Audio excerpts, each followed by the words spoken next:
इस समय यूशैन सिटी के किनारे पर एक बड़ा प्राचीन महल था और ब्लू ईगल किंग अपनी आंखें बंद करके ध्यान लगा रहा था, जैसे किसी चीज का इंतजार कर रहा हो। लेकिन तभी उसके पीछे के धर्मा प्रोटेक्टर्स में से एक उड़कर बाहर गया और तेजी से आने वालों के नाम ऐलान किए।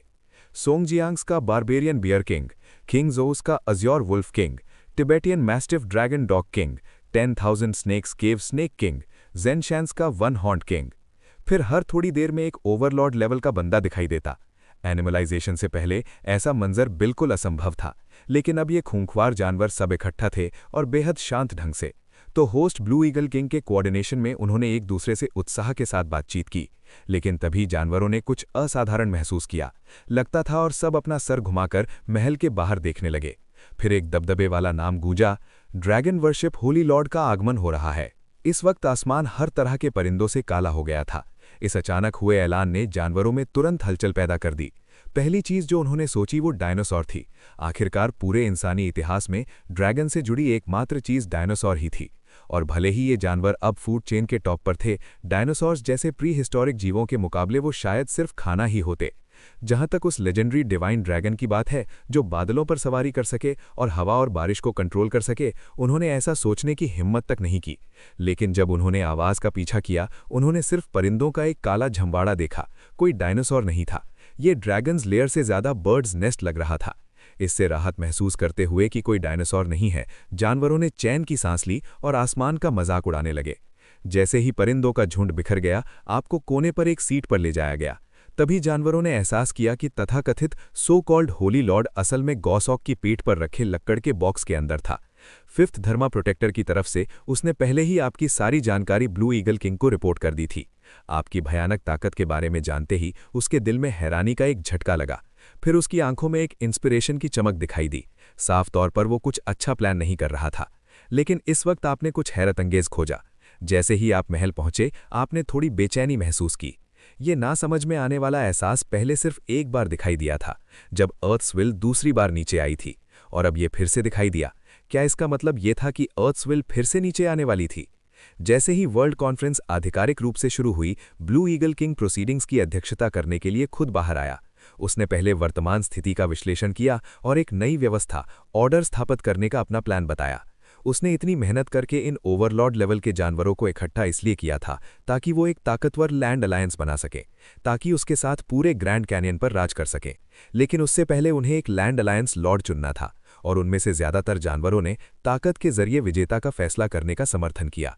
तो अज्योर ईगल किंग के आदेश पर आंगन में तुरंत एक इलाका साफ किया गया, खास तौर पर सबके कॉम्पिटिशन के लिए। नियम सरल थे, 3 चालें जीत या हार तय करने के लिए, पॉइंट टू पॉइंट, जानलेवा ताकत नहीं। सबसे पहले ड्रैगन डॉग किंग ने शुरुआत की। उसने लगातार 7 मैच जीते, लेकिन आखिर में अज्योर वुल्फ किंग से थोड़े मार्जिन से हार गया। दर्जन भर राउंड्स के कंपटीशन के बाद जो अरीना के बीच में खड़ा था, वो था बारबेरियन बियर किंग, सबसे ताकतवर ऑरा के साथ। कहना पड़ेगा कि उसकी विशेष क्षमता सच में असाधारण थी। उसका पूरा शरीर चमकती लाल हो गया और उसके चारों ओर दहकती लपटें उसे बिल्कुल युद्ध के देवता जैसा दिखा रही थीं। सिर्फ 10 मिनट से ज्यादा समय में दर्जन भर जानवर उससे हार चुके थे, और अब सिर्फ वन हॉर्न किंग और आप, ड्रैगन एग, ने उसके साथ कंपटीशन नहीं किया था। जब तक वो आप दोनों को हरा देता, वो लॉजिकली अलायंस लॉर्ड और ग्रेट शिया में ग्राउंड एनिमल्स में नंबर 1 बन सकता था। लेकिन जैसे ही one horn king barbarian bear king से कंपटीशन करने के लिए कदम उठाने वाला था, आपने जल्दी में कहा कि आपको कुछ काम है और पहले जाना होगा। ये सुनकर कि आप इस वक्त जाना चाहते हैं, वहां मौजूद जानवरों में तुरंत हलचल मच गई। उन सब ने सोचा कि आप निश्चित रूप से डर गए हैं, चिकन डाउट। तो वो सब आगे बढ़े और आपको गौसॉक को घेर लिया। पिछले कॉम्पिटिशन्स के बाद ये जानवर लड़ाई के जज्बे से भरे हुए थे। जिन लोगों ने कॉम्पिटिशन हारे थे, उन्होंने निश्चित रूप से आपको एक पंचिंग बैग के रूप में देखा। फिर रंग बिरंगी एनर्जीज लगातार चमकने लगीं। दर्जनों विशेष क्षमताएं एक ही पल में एक्टिवेट हो गईं, जो आपकी तरफ भयानक ढंग से बढ़ीं। सिर्फ एक पल में आपके भागने के सारे रास्ते बंद कर दिए गए। आप परेशान और डिस्ट्रैक्टेड थे, और आपके पास इन जानवरों के साथ उलझने का समय नहीं था। इसीलिए आपने सीधे dragons roar shaking the sky छोड़ा। तुरंत एक अनदेखी आत्म हमला लहर की तरह पूरे आंगन में फैल गई। एक पल में जमीन हिला देने वाली ड्रैगन दहाड़ जानवरों के दिमाग में फटी। इसने उन्हें तुरंत जमीन पर गिरा दिया। दर्द के भाव दिखाते हुए इस अजीब मंजर ने दूसरे जानवर नेताओं को खौफ में आपको घूरने पर मजबूर कर दिया, और उन्होंने अपने दिल में बेहद शुक्रगुजार महसूस किया कि वो बिना सोचे समझे आगे नहीं बढ़े, वरना उनका भी इन लोगों जैसा हाल होता। लेकिन उनके सबॉर्डिनेट्स में तुरंत अफरा-तफरी मच गई। अपने नेताओं के विपरीत उन्होंने पहले आपकी अजीबोगरीब ताकत पर ध्यान नहीं दिया था। वो इतना जानते थे कि उनके बॉसेस को गिरा दिया गया है, तो आप जो भी हो उन्हें आगे बढ़कर आपसे मौत तक लड़ना था। ये देखकर आपने तिरस्कार में मुस्कुराए। पलक झपकते ही दर्जन भर चक्की के साइज के लाल 6 पॉइंटेड स्टार एरेज हवा में तुरंत बन गए। नारंगी लाल लपटें उनमें से तेजी से निकलीं, अरीना के आधे से ज्यादा हिस्से को सीधे अपनी लपेट में लेते हुए। फिर बेहद दर्दनाक चीखें एक के बाद एक पूरे आंगन में गूंजी। बधाई हो host, 12 mutated curled tail leopards को मारा, 5478 एवोल्यूशन पॉइंट्स मिले। 8 म्यूटेटेड वाइल्ड बोर्ड्स को मारा, 3704 एवोल्यूशन पॉइंट्स मिले। 9 म्यूटेटेड यैक्स को मारा, 4134 एवोल्यूशन पॉइंट्स मिले। अपने दिमाग में लगातार आने वाली सिस्टम नोटिफिकेशंस को नज़रअंदाज करते हुए आपने हवा में अज़्योर ईगल किन की तरफ देखा। इस वक्त उसके पंख अजीब नीली चमक के साथ चमक रहे थे और ऊपर आसमान के ऊपर एक बड़ी सुरक्षा ढाल दिखाई दी जिसने पूरे आंगन को पूरी तरह से ढक लिया। असल में जब आप उन नेताओं से लड़े थे तो कहा जा सकता था कि उन्होंने इसे खुद बुलाया था और आपका उन्हें मारने का कोई इरादा नहीं था। लेकिन अभी आपने उनके सारे सबॉर्डिनेट्स का खुलेआम कत्लेआम कर दिया। अज़्योर ईगल किंग के इलाके पर इतने सारे जानवरों को मारना साफ तौर पर उसे गुस्से में भर दिया। इस वक्त आपने आसमान में एनर्जी शील्ड पर अपना पूरा ध्यान लगाया।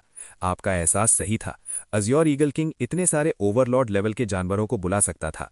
उसके पास निश्चित रूप से इसे सपोर्ट करने वाली ताकत थी। ज्यादातर दूसरे जानवरों की एक्टिवेटेड विशेष क्षमताएं मुख्य रूप से टेम्पररी एट्रीब्यूट बूस्ट्स थीं या शरीर के कुछ हिस्सों को मजबूत करना था। नेताओं जैसे मजबूत लोगों के पास ताकतवर विशेष क्षमताएं थीं जो बाहर छोड़ी जा सकती थीं। लेकिन सिर्फ अज़्योर ईगल किंग जैसा कोई जो इतनी बड़ी एनर्जी शील्ड छोड़ सके अपनी तरह का एक ही था। इस वक्त अज़्योर ईगल किंग ने जमीन पर पड़ी लाशों को देखा और कहा कि आपको एक सफाई देनी होगी और अपने पास मौजूद सारे एवोल्यूशन पॉइंट्स सौंपने होंगे, वरना आपको आसानी से जाने नहीं दिया जाएगा। उसके शब्दों में बेहद ताकतवर चुभन थी। साफ तौर पर उसकी आवाज धीमी थी, लेकिन ये एक बजिंग वाइब्रेशन के साथ थी। आप साफ महसूस कर सकते थे कि आपको हल्का चक्कर आ रहा है, लेकिन यह एहसास 1 सेकंड से भी कम समय में पूरी तरह गायब हो गया। आखिरकार आपकी आत्मा अब सबसे ऊंची ड्रैगन आत्मा थी। अगर आप पहले ही हैच हो चुके होते तो इस लेवल का सोल अटैक आपको बिल्कुल हिला भी नहीं पाता। इस वक्त आपने बिल्कुल रिलैक्स्ड दिखते हुए ब्लू ईगल किंग से कहा, अगर तुम संतुष्ट नहीं हो तो आओ मुझसे लड़ो। माथे पर बल के साथ नीचे जानवरों को देखते हुए वो सब दर्द में थे। आपकी आवाज विश्वास से भरी थी, जैसे आप पर कोई असर ना हुआ हो। इसने ब्लू ईगल किंग के दिल को हैरानी से कांपने पर मजबूर कर दिया, क्योंकि एनिमलाइजेशन अभी हाल ही में हुआ था। ज्यादातर इंसानों से ट्रांसफॉर्म हुए जानवरों को जेनेटिक टेक्निक से अपनी आत्माओं को मजबूत करने का समय नहीं मिला था। इसीलिए ये मूव पहले हमेशा नाजुक मौकों पर असर दिखाता था, लेकिन इस बार ब्लू ईगल किंग सच में घबरा रहा था। उसने अभी आपको निशाना बनाने का फैसला इसलिए किया था क्योंकि उसने अभी आपको एक सोल अटैक इस्तेमाल करते देखा था, और हर बार जब वो खुद सोल अटैक इस्तेमाल करता था तो वो कुछ देर के लिए कमजोरी में गिर जाता था। तो ब्लू ईगल किंग ने सोचा आप भी वैसे ही होंगे और उसने जुआ खेलने का फैसला किया। लेकिन पता चला कि उसका जुआ गलत निकला, क्योंकि जो आपने छोड़ा था वो कोई विशेष क्षमता नहीं बल्कि एक टैलेंट था। जैसा कि अब स्थिति है, जब तक आपके शरीर में काफी स्पिरिचुअल एनर्जी है, आपके द्वारा छोड़े गए टैलेंट्स के लिए कोई कूलडाउन नहीं है। और जहां तक उस सोल अटैक की बात है जिस पर ब्लू ईगल किंग को इतना भरोसा था, आपकी ताकतवर ड्रैगन आत्मा के सामने वो सिर्फ एक मजाक था। इस वक्त ब्लू ईगल किंग की तेज आंखें आपको इतनी शिद्दत से घूर रही थीं, उसका चेहरा हैरानी से भरा था। फिर उसने कुछ सोचा लगता था तो उसने तेजी से अपनी नज़र दूसरे जानवरों की तरफ घुमा दी। फिर उसने कहा कि आपकी ताकत भयानक थी, क्यों ना आप सब इकट्ठा हैं तो एक साथ मिलकर आपको हमेशा के लिए खत्म कर दें, वरना जब आप और मजबूत हो जाएंगे तो उनके जिंदा रहने की कोई जगह नहीं बचेगी। इस वक्त ब्लू ईगल किंग अपने पूरे दम से चिल्लाया, अपनी सारी उम्मीद उन जानवरों पर टिकाए हुए जिन्होंने आप पर अभी हमला नहीं किया था। आखिरकार जिन लोगों ने आप पर हमला किया था वो अब भी जमीन पर पड़े थे। उनकी औराज कमजोर थीं, लेकिन वो सब अभी जिंदा थे, क्योंकि इन जानवरों के नेताओं ने कई विशेष क्षमताएं एक्टिवेट की थीं, और हर बार जब वो एक विशेष क्षमता एक्टिवेट करते थे तो जो वो उनके लिए लाती थी वो न सिर्फ एक ताकतवर एबिलिटी थी बल्कि एक दुगना और मजबूत शरीर भी। इस मोड़ पर ब्लू ईगल किंग ने सब कुछ दांव पर लगाने का फैसला किया। उसने जुआ खेला कि आपके पास बचे हुए जानवर नेताओं को मारने की क्षमता अब नहीं है, लेकिन आपने तिरस्कार से भरी एक मुस्कुराहट छोड़ी। अभी आपने सिर्फ 500 पॉइंट्स की स्पिरिचुअल एनर्जी के साथ dragons roar shaking the sky का इस्तेमाल किया था। आपने रहम दिखाया था और उन्हें नहीं मारा था, सिर्फ इसलिए क्योंकि आप उन सब पर ड्रैगन सोल कॉन्ट्रैक्ट थोपना चाहते थे। आपको जाने की जल्दी थी, लेकिन ब्लू ईगल किंग के उन शब्दों के बाद अब आपको इतनी जल्दी नहीं थी, क्योंकि आप भी ये देखना चाहते थे कि बचे हुए जानवर जिन्होंने अभी हमला नहीं किया था क्या चुनाव करेंगे। लेकिन जैसे ही आपने भारी दिलचस्पी के साथ देखा, आपके दिमाग में अचानक चेन्स टूटने जैसी कई आवाजें गूंजी और आपका दिल भी उसी समय बेचैन महसूस करने लगा। उसी पल ब्लू ईगल किंग के उकसाने पर कई जानवर नेताओं ने आखिरकार आपके खिलाफ खड़े होने का चुनाव किया। लेकिन जैसे ही वो आप पर हमला शुरू करने वाले थे, आपकी ड्रैगन्स माइट बिना किसी हिचकिचाहट के छोड़ी गई। एक पल में आप इस वक्त बेहद परेशान थे और थोड़े गुस्से में भी। तो एक धीमी पुकार के साथ डिवाइन ड्रैगन्स ब्रेथ अपनी पूरी ताकत के साथ छोड़ी गई। एक भूरी गैस ने तुरंत पूरे आंगन को अपनी लपेट में ले लिया। इसने वहां मौजूद सारे जानवरों को हैरान कर दिया, क्योंकि वो इस गैस में मौजूद भारी एनर्जी को साफ महसूस कर सकते थे। एक सिजल के साथ आंगन में स्पेस जमता हुआ लगा। सब कुछ काला और सफेद हो गया। फिर एक चकाचौंध कर देने वाली सफेद रोशनी बिजली की रफ्तार से हर दिशा में फैल गई। वहां मौजूद सारे जानवर डर से भरी उस सफेद रोशनी में गायब हो गए। लेकिन 3 सेकंड्स बाद 5 मीटर से ज्यादा डायमीटर वाली रोशनी की एक किरण, जो भयानक गर्मी लिए हुए थी, आंगन के बीच से निकली, जिसने तुरंत ब्लू ईगल किंग द्वारा बनाई गई एनर्जी शील्ड को भेद दिया और सीधे दूर बने पैलेस कॉम्प्लेक्स पर जा गिरी। सफेद रोशनी गायब होने के बाद थोड़ी दूर पर दर्जनों मीटर ऊंचा एक मशरूम क्लाउड दिखाई दिया। फिर आपने थोड़ी कमजोरी महसूस करते हुए मौके का फायदा उठाकर गौसॉक को दूर उड़ने का आदेश दिया। सिर्फ कई घंटों बाद बचे हुए जानवर एक एक करके उठने लगे और सबसे पहले उठने वाला निश्चित रूप से सबसे मजबूत ब्लू ईगल किंग था। होस्ट के रूप में वो अब बेहद बुरी हालत में था। उसके चमकीले नीले पंख ज्यादातर जले हुए थे और दूसरे बचे हुए जानवरों का हाल भी कुछ बेहतर नहीं था। इस वक्त जमीन से दर्जनों हजार मीटर ऊपर आप लगातार गौसॉक को हाईशांग सिटी की तरफ तेजी से उड़ने के लिए उकसा रहे थे। आपको इतनी जल्दी इसलिए थी क्योंकि आंगन में उन अचानक गूंजी चेन्स टूटने वाली आवाजों की वजह से। ड्रैगन सोल कॉन्ट्रैक्ट एक ऐसा टैलेंट था जिसे आप स्लेव्स बनाने के लिए इस्तेमाल करते थे। एक बार कॉन्ट्रैक्ट पूरा होने पर भले ही आप कितने भी दूर हों, आपके और आपके स्लेव्स के बीच एक खास कनेक्शन बन जाता है। और उन आवाज़ों का मतलब था कि आपने कुछ जानवरों से संपर्क खो दिया था। लेकिन ड्रैगन सोल कॉन्ट्रैक्ट बेहद ताकतवर था। आपके अलावा कोई दूसरा जानवर इसे खत्म करने की पहल नहीं कर सकता था। तो इस स्थिति का सिर्फ एक ही कारण हो सकता था। जिन जानवरों से आपने कॉन्ट्रैक्ट किया था वो मर चुके थे, और जिन जानवरों से आपका संपर्क टूटा था वो सब हाईशांग सिटी से थे। एक बार इवोल्यूशन पॉइंट्स इकट्ठा करने के लिए आप वहां 1 महीने रुके थे, और उस महीने के दौरान शहर में दिखने वाले सारे म्यूटेटेड जानवरों पर आपने ड्रैगन सोल कॉन्ट्रैक्ट कर दिया था। लेकिन अब उनकी सारी औराज गायब हो चुकी थीं। इसलिए आप अचानक इतने परेशान हो गए। हाईशांग सिटी वापस जाकर देखना चाहते थे कि क्या हुआ है। आखिरकार जब आप गए थे, आपने कभी उम्मीद नहीं की थी कि अर्थ्सविल दोबारा नीचे आएगी, जिससे बड़ी संख्या में जानवरों का उदय होगा। इस केस में हाईशांग सिटी में लड़ने की ताकत थोड़ी कम थी।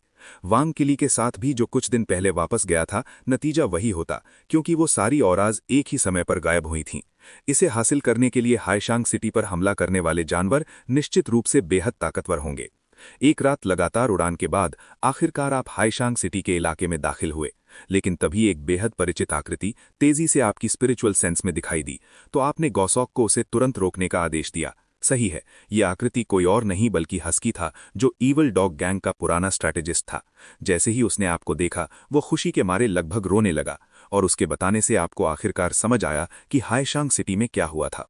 पता चला कि कल कई ताकतवर म्यूटेटेड टाइगर्स ने अचानक हाईशांग सिटी पर हमला किया था। इसलिए डॉग किंग और दूसरों ने इन टाइगर्स के साथ बुरी तरह लड़ाई की थी। लेकिन दुश्मन बहुत ताकतवर होने की वजह से उन्हें भारी नुकसान उठाना पड़ा।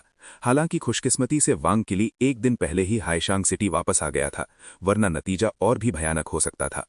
अभी भी वांग किली इन टाइगर्स का सामना कर रहा था, और हस्की वांग किली के आदेश पर छुपकर बाहर निकला था, ताकि मोहाई सिटी जाकर पैंडा से रीइंफोर्समेंट्स मांग सके। आखिरकार वहां लायन किंग जैसे ताकतवर लोग थे जो इन टाइगर्स से निपटने के लिए काफी होंगे। और ये टाइगर्स किस्मत का खेल देखिए, वही थे जिन्हें पहले डॉग किंग, कैट बॉस और रैट किंग ने मिलकर बाहर निकाला था। जब एनिमलाइजेशन अभी शुरू ही हुई थी, शहर की ताकतों ने उन्हें बड़ा होने और यहां राज करने से रोकने के लिए एक साथ होकर उन्हें शहर से बाहर निकाल दिया था, जब वो अभी बच्चे थे। उन्हें जंगली माहौल में अपने भरोसे छोड़ दिया था। लेकिन किसी ने उम्मीद नहीं की थी कि ये टाइगर्स उस सख्त जंगली माहौल में सच में जिंदा बच गए थे। और अर्थ्सविल के दूसरे आगमन के बाद उन सब ने बेहद ताकतवर विशेष क्षमताएं एक्टिवेट की थीं। पता चला कि डॉग किन और बाकी सब उस समय बहुत ज्यादा रहमदिल रहे थे। ये पूरी तरह से शेरों को पहाड़ पर वापस भेजने, यानी letting the tigers return to the mountain जैसा था। अब जब वो मजबूत हो गए थे, तो निश्चित रूप से वो हाईशांग सिटी के उन जानवरों पर कोई रहम नहीं दिखाएंगे जिन्होंने पिछले समय में उन पर अत्याचार किया था। चूंकि आप हस्की को अपने साथ नहीं ले जा सकते थे, आपको उसे मोहाई सिटी के लिए एक थोड़ा सुरक्षित रास्ता बताना पड़ा। ये वही रास्ता था जो वो और वांग किली पहले लेकर चले थे, इसलिए ये थोड़ा सुरक्षित होता। फिर गौसौक ने दोबारा उड़ान भरी, हाईशांग सिटी की तरफ तेजी से उड़ते हुए। और अब मंजर बदलता है शहर के दरवाजे पर। वांग किली और डॉग किंग कई कुत्तों का नेतृत्व करते हुए कई टाइगर्स के साथ एक भयानक लड़ाई में लगे हुए थे। भले ही वो बराबरी से लड़ रहे थे, हार सिर्फ समय की बात थी। जैसे जैसे एक एक मिनट बीता, आखिरकार डॉग किंग और दूसरे जानवर दुश्मन द्वारा पकड़ लिए गए और जमीन पर गिरा दिए गए। सिर्फ वांग किली अभी भी संघर्ष कर रहा था। लेकिन चार हाथ दो हाथों को हरा ही देते हैं। स्टील जैसे कई टाइगर क्लॉज जिनमें भयानक विनाशकारी शक्ति थी, उसके सख्त कछुए के शेल पर बुरी तरह गिरे, तुरंत कई गहरे निशान छोड़ते हुए। एक दिल चीर देने वाली चीख के साथ वांग किली दर्द से बेहोश हो गए। और ये मंजर नैतिक रूप से आपने देख लिया जो अभी वापस पहुंचे थे। फिर इन टाइगर्स के दिमागों में गुस्से से भरी एक ड्रैगन दहाड़ अचानक फटी। उन्होंने बिना संघर्ष किए ही होश खो दिया। बधाई हो होस्ट, एक mutated south China tiger king को मारा। 24,788 इवोल्यूशन पॉइंट्स मिले। 6 म्यूटेटेड टाइगर्स को मारा। 15,867 इवोल्यूशन पॉइंट्स मिले। आप भारी पछतावे में भरे थे। आपने वांग किली को दूर से टाइगर्स द्वारा हमला होते देखा था, लेकिन अटैक रेंज कम होने की वजह से आप अभी भी एक कदम लेट थे। अपने भाई को जमीन पर बेजान पड़ा देखकर आपने गुस्से में एक बेकाबू दहाड़ मारी, तो आपने तुरंत सिस्टम से पूछा कि क्या उसे बचाने का कोई रास्ता है। हालांकि सिस्टम ने सिर्फ दो जवाब दिए। पहले, स्प्रिंग ब्रीज नर्चरिंग प्राप्त करने के लिए टैलेंट व्हील का इस्तेमाल करें। ये टैलेंट वांग किली के जख्मों को 100% ठीक कर सकता है। दूसरा, डिवाइन ड्रैगन के खून यानी एसेंस एंड ब्लड की एक बूंद वांग किली के साथ फ्यूज करके उसे ड्रैगन क्लैन की ब्लड लाइन हासिल करें। फिर ड्रैगन क्लैन के ताकतवर शरीर पर भरोसा करते हुए उसे ठीक होने के लिए सिर्फ कुछ दिनों के आराम की जरूरत होगी। कुछ तुलना करने के बाद आपने सीधे दूसरा रास्ता चुना। अगले टैलेंट ड्रॉ की कीमत पूरे 8,000 स्पिरिचुअल एनर्जी पॉइंट्स होगी और ये अगली बार दुगनी हो जाएगी। भले ही आप अपनी सारी बचत निकाल लेते, अगर ये दुगना होता रहा तो शायद आपको वो टैलेंट भी ना मिलता। आखिरकार सिस्टम ने यह भी कहा कि भले ही वांग किली की ऑरा बहुत कमजोर थी, उसके ताकतवर शरीर के साथ जब तक उसका 1 महीने के अंदर इलाज हो जाता कोई बड़ी परेशानी नहीं होती। और उस दिन ब्लू ईगल किंग के आंगन में आपने एक साथ अनगिनत जानवरों को मारा था। ऊपर से डॉग किंग ने अभी जो इवोल्यूशन पॉइंट्स सौंपे थे, जो वो लगभग 1 महीने से जमा कर रहा था, वो सिर्फ 6 लाख से ऊपर पहुंचे थे। इसलिए आपने सारे इवोल्यूशन पॉइंट्स का इस्तेमाल हैचिंग टाइम को 6,000 साल और तेज करने के लिए किया। फिर एक सिस्टम नोटिफिकेशन आपके कानों में गूंजी। बधाई हो होस्ट, आपने 10,000 साल का हैचिंग पीरियड पूरा कर लिया है। अब शेल ब्रेकिंग स्टेट यानी अंडा टूटने वाली हालत में दाखिल हो रहे हैं।